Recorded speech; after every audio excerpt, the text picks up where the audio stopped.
Welcome to the show. Today I am joined by Mr. Casey Baugh. Casey is probably one of my favorite human beings in the whole world.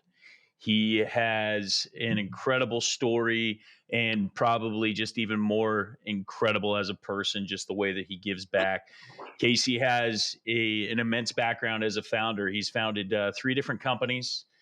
He's currently active in his business, the Sandlot Partners, in which they have invested and raised capital for quite a few big names. We'll be talking a little bit about that in a bit. He also co-founded a company called Greenlight Restaurants. And you come in with just this tremendous amount of ambition and hustle and naivety, and you're just like you're so excited, a bit fearful.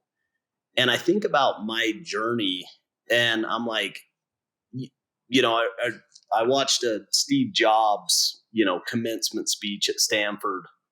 And he talks about connecting the dots looking backwards and how you can never see it going forward. But when you look back, you connect the dots and you just say it never could have happened any other way.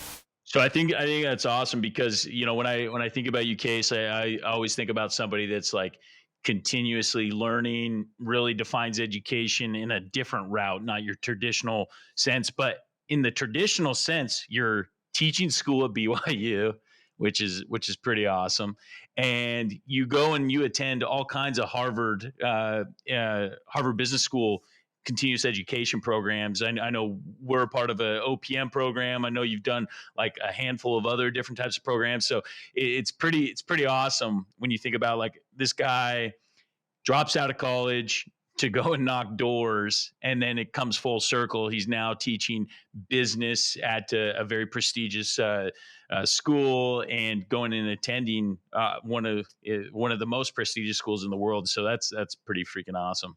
Working my way into the room, and I just, I was able to be around that stuff and just learn by being there. And so, I again, like everybody's journey is different. And it surprises me sometimes. I was reading something on Michael Bloomberg the other day, and everybody looks at Michael Bloomberg and says, "Oh my gosh, look at that guy. He's one of the wealthiest guys in the world. He's, done so well." He got fired, I think, when he was 39 years old. And that was when he started Bloomberg, 39. And I think about that and I'm like, that's my age, and he had just got canned from his corporate job. And, there's so many stories of people that really kind of come into their own later in life. I think the idea you see like all these young tech entrepreneurs that are 22 years old and just go create a unicorn and, but I think that's more of the exception to the rule than the rule itself. I think, all of us, like, it takes time to go get the emotional maturity and the skills, and you just, there's kind of life lessons that you got to go get. And so, and what the magic of your journey, and this is Alex Dunn quote, Alex, when people ask him about being an entrepreneur, he says the best way to be an entrepreneur is to be an entrepreneur, like, to start a business. Like, if you want to learn what it's like to be an entrepreneur, go start a business. That's about the only way that you can really learn, because there's just lessons that you're going to be taught that you can't get taught otherwise. You're never going to learn that thing in a classroom. I don't want to be a dancing bear, like I want to go put my money to work so that, when I go on vacation, I took my family to Japan last week, and I get a call from a buddy this last week, and this happens like a lot now. Get a call from a buddy and says, "Hey, that 400 grand that you put into that real estate deal 3 years ago in Vegas, UNLV just came and bought it from us. It's a 50% IRR. It's 2.5x your money. I got $1 million check coming for you next week." And I'm like, "That's amazing." Awesome. And I'm chilling in Japan with my family and made $1 million, but it's from work that I did a long time ago. And it's that money that's been working really hard, making 50% a year when I'd forgot about it. And I think that's the magic of owning businesses and investing. The principle is I'm eating breakfast, lunch, dinner, and with my family all day. And when we go hard. We'll get tour guides, and we'll go see the cultural things. We'll eat the local foods, and we'll go to the local mosques or the temples, and we go experience the religions, and we want to be a family that's inclusive. We want to be somebody that like loves people. And you can't really see somebody until you've experienced what they experience. And I always just come back just, one, so full of gratitude for the country that we live in. We had one Right. meal in Japan that was like high end, authentic Japanese food. And it was gnarly. Like it was like the eel was in the ocean like 30 minutes before, and it is, still moving on my It's plate. And I've got still my raw. 8-year-old and my 12-year-old, my 14-year-old, my wife, and I'm hammering it down. It's just like, it was, a lot, but we went and we had the meal, but like we get back and we have Chick-fil-A, and we're like, we really like Chick-fil-A a lot better.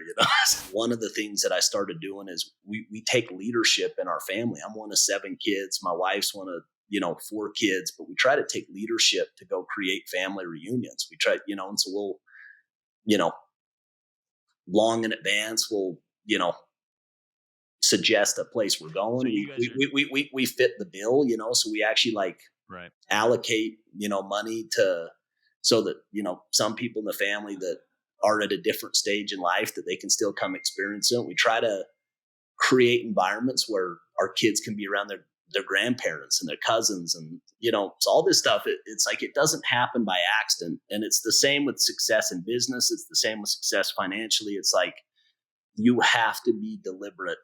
To your point, I mean, they continue to exist. The good things continue to be good, and the bad things continue to be bad. And it's pretty remarkable. So you brought up charitable aspects. Another thing that I love about Casey is he's a giver. He's someone that is always looking out for others. He's not one that wants to just have it for himself, and not greedy one bit. One of my favorite experiences I've actually had with Casey, that just kind of sitting on the sideline and watching, was we were at Harvard Business School this last fall. And I think it was like the World Series or something. We were watching game 2 or 3 of the World Series, or maybe it was a football game or something in the main area on a Saturday, or maybe it was a Sunday. And Casey had ordered either some cookies or pizza. I can't remember what it was. The driver shows up. He's out there hustling with his wife. She's there in the passenger seat. They're delivering stuff late at night, late Saturday night. And Casey immediately recognized like what this guy was about, and that he was giving his all. And Casey had him wait, ran up to his room, grabbed a stack of cash, and walked him out. And here's the thing: is like Casey didn't do it to be known or shown by. In fact, like I asked him about it afterwards, because I figured he was doing something like that, and that's the only reason I know about the story.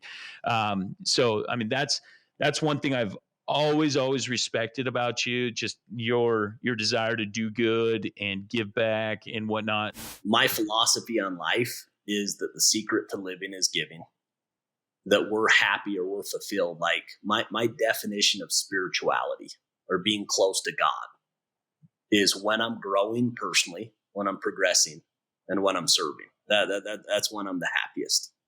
That's where I feel the Amen. closest to God. And so, when I think about personal growth, it's education, it's, growing a business, like it's, working on your family, working on yourself, all those things, bring a lot of fulfillment. And when you're kind of not doing those things, it doesn't matter how much money you have, you're just not like fully fulfilled. And then the second one is if you don't get outside of yourself and serve. There's no doubt in my mind that abundant people are the most successful people.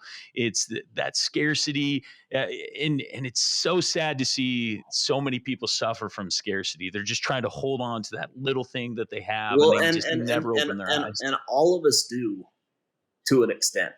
There's times where I'm scarce, and there's times when I'm Yes. abundant, and I try to be abundant most of the time, and it's a muscle that I try to work and I try to develop so that I live most of my life the most abundant that I can live. We're talking reading on a regular basis, planning on a regular basis, spending time with my family, doing starting a workout regimen that is consistent, like those things compounded over time is really where I've been able to find a lot of success over the Yep.